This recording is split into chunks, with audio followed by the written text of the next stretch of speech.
আজই ডাউনলোড করুন আর এনজয় করুন আপনার পছন্দের শো। যেহেতু অভিযুক্তদের কোনো অপরাধ প্রমাণিত হয়নি, তাই কান্তিভূষণ ও নীলাঞ্জনাকে বেকসুর খালাস করা হোক। আপনি সম্পূর্ণ মিথ্যে কথা বলছেন ডক্টর স্রোতস্বিনী।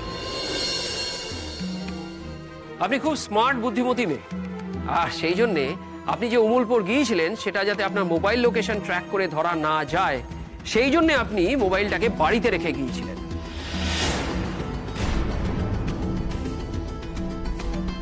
আপনি গাড়ি নিয়ে উমুলপুর পৌঁছন মধ্যরাতে, সেখান থেকে পরদিন সকালে বেরিয়ে আসেন এবং কলকাতায় পৌঁছতে পৌঁছতে ঘটে যায় অনেকগুলি ঘটনা।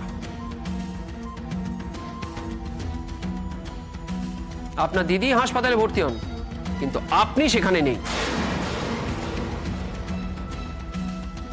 পুলিশ অভিযানের কথা জেনে ডক্টর সার্থক কিন্তু রিটার্ন করতে থাকেন এবং রাস্তায় অফিসার খান ওনাকে জানান যে আগের রাত্রে আপনি উমুলপুরের দিকে গিয়েছিলেন, আর তার কাছে ফোন আসে রায়পূর্ণা দেবীর হাসপাতালে ভর্তি হওয়ার।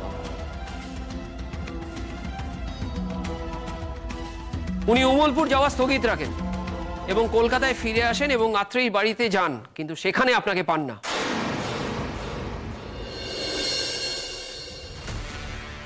ক্ষিপ্ত ডক্টর সেনগুপ্ত হাসপাতালে পৌঁছন, কিন্তু আপনি হাসপাতালে পৌঁছন সবার শেষে। অসম্ভব বুদ্ধি ধরেন আপনি। আপনি ওই গাড়িটা করে কলকাতায় ঢুকেছিলেন আর তারপরে ট্যাক্সি করে হাসপাতালে যান।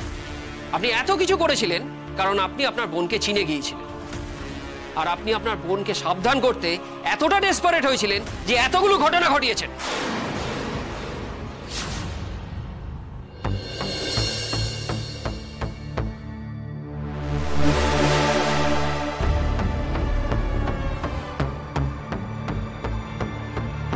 Objection, your honour.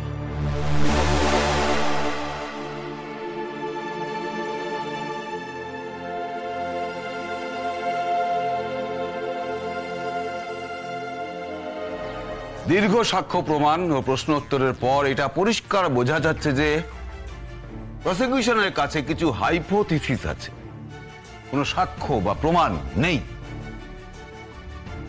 সম্পূর্ণ ভুল দুটি মানুষকে পিয়ালবুনি ঘটনার জন্য গ্রেপ্তার করা হয়েছে, আর তার অর্থ হচ্ছে আসল দোষীরা বুক ফুলিয়ে ঘুরে বেড়াচ্ছে। পুলিশ দাবি করেছে যে এই কান্তিভূষণ নাশকতাবাদী, তাকে অস্ত্র আইন প্রয়োগ করা হয়েছে, অথচ যখন তাকে গ্রেপ্তার করা হয়েছে তার হাতে কোনো অস্ত্রই পাওয়া যায়নি। প্রসিকিউশন বলছেন যে তার একটি দল আছে, যে দল কোনো গুলি ছোড়েনি। কি অদ্ভুত না? হ্যাঁ, ইওর অনার, আমার মনে হচ্ছে প্রসিকিউশন পুরো ঘটনাটা সাজিয়েছে তার ধারণা মতো, যে কারণে শুনানি শুরু থেকে শেষ অবধি একই চক্রে বারবার ঘুরে গেছে একই প্রশ্ন আর একই কথা। তাই নতুন তথ্য কিছু আমরা হাতে পাইনি বা আদালতের কাছে হাতে আসেনি।